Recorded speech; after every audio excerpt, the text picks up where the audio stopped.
নমস্কাৰ সবকে স্বাগতম। মোবাইল ফোনৰ জগতত কিছুমান এনেকুৱা স্মাৰ্টফোনছ আছে যোনবোৰ আপোনালোকে আজিলৈ চাগে শুনা নাই। আজি এই ভিডিঅ'টোত এনেকুৱা কিছুমান এক্সাইটিং আৰু ইউনিক স্মাৰ্টফোনৰ কথা ক'ম। আহক ভিডিঅ'টো আৰম্ভ কৰোঁ।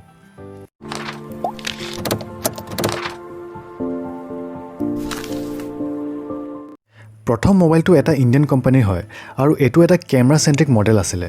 নামটো হ'ল আইবল MSLR কোবাল্ট ফোন। নামটো বহুতে বেলেগ ধৰণৰ কিন্তু ইয়াৰ কনচেপ্টটো বহুতে বেলেগ আছিলে।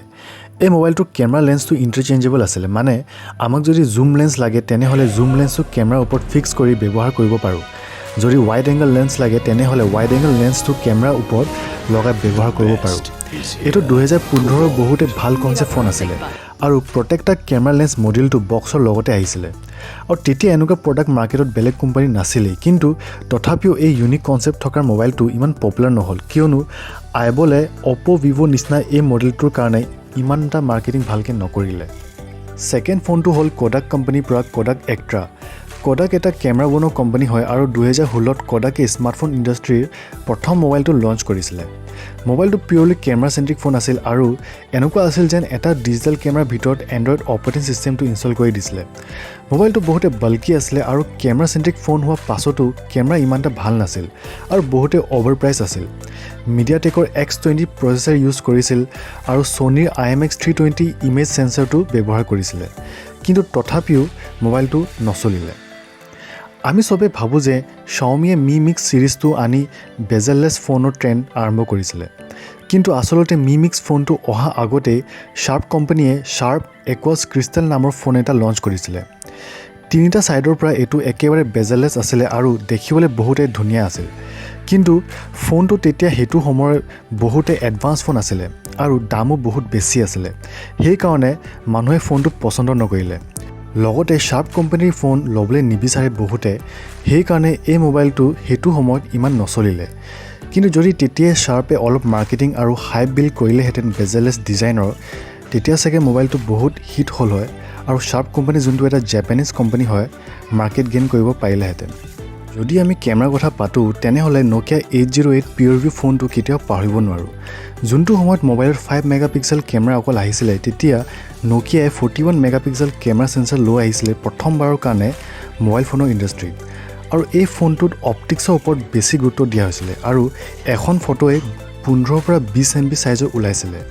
তেতিয়া ছফ্টৱেৰৰ জেগাত অপটিক্সৰ ওপৰত বহুত গুৰুত্ব দিয়া হৈছিলে, কিন্তু 2016ৰ পাছত এনেকুৱা এটা ছফ্টৱেৰ ৰিভলিউশ্যন আহি গ'ল যে মোবাইলৰ কেমেৰাত অপটিক্সৰ জেগাত ছফ্টৱেৰত বেছি গুৰুত্ব দিব ধৰিলে। সেইকাৰণে আজিকালি আমি কম মেগাপিক্সেলতো ভাল ফটোজ দেখা পাওঁ, কিয়নো ছফ্টৱেৰৰ থ্ৰুদি সেই ফটোখন প্ৰচেছ কৰি আমাক এটা ভাল ৰিজাল্ট ফটো এখন উলিয়াই দিয়ে। আৰু ইয়াৰ পিছত ছেমছাঙৰ এনেকুৱা এটা ফোন আহিছিল যোনটো একেবাৰে ৰাগেড আছিল আৰু স্পেচিয়েলি মিলিটাৰীৰ কাৰণে বনোৱা হৈছিল। এই ফোনটোত পুছ টু টক ফেচিলিটি দিয়া গৈছিল আৰু আৰ্মি বা বেলেগ মিলিটাৰী মানুহক দিব খুজিলে এইটো এটা বেষ্ট অপশ্যন আছিল, কিয়নো ইয়াত ডেটাবোৰ একেবাৰে ছিকিউৰ হৈ থাকে আৰু ইণ্টাৰনেল ডেটাবোৰ এনক্ৰিপ্টেড হৈ থাকে। যদি পৰিও যায় একো নহ'লহেঁতেন। ছেমছাঙৰ আৰু এটা ফোন ওলাইছিল যোনটো কেমেৰা চেন্ট্ৰিক ফোন আছিল, ছেমছাং গেলেক্সি S4 জুম। আজিকালি আমি 4x, 6x, 8x hybrid জুমৰ specs দেখোঁ, কিন্তু তেতিয়া ছেমছাঙে এই মোবাইলটোত 10x অপটিকেল জুম দি দিছিলে আৰু ফটোজবোৰ পিক্সেলেট নহৈছিলে।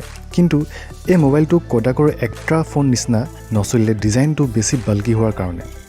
নেক্সট ফোনটো আমি ক'ব পাৰোঁ যে এটা পাৱাৰ বেংকৰ ভিতৰত মোবাইল। এনাৰ্জাইজাৰ P18K পপ এটা স্মাৰ্টফোন হয় য'ত 18,000 mAh বেটাৰী দিয়া আছে। এনাৰ্জাইজাৰ এটা পাৱাৰ বেংক বনোৱা কোম্পানী হয় আৰু এতিয়ালৈকে বহুতকেইটা মোবাইল লঞ্চো কৰিছে ডাঙৰ ডাঙৰ বেটাৰীৰ লগত। আমাৰ ফোনবোৰত নৰ্মেলি 3000 বা 5000 mAh বেটাৰী দিয়া থাকে, কিন্তু এই ফোনটোত 18,000 mAh বেটাৰী দিয়া আছে, যোনটো 4 বা 5 দিনমান ইউজ কৰিলেহে ফুলি ৰিচাৰ্জ হ'ব।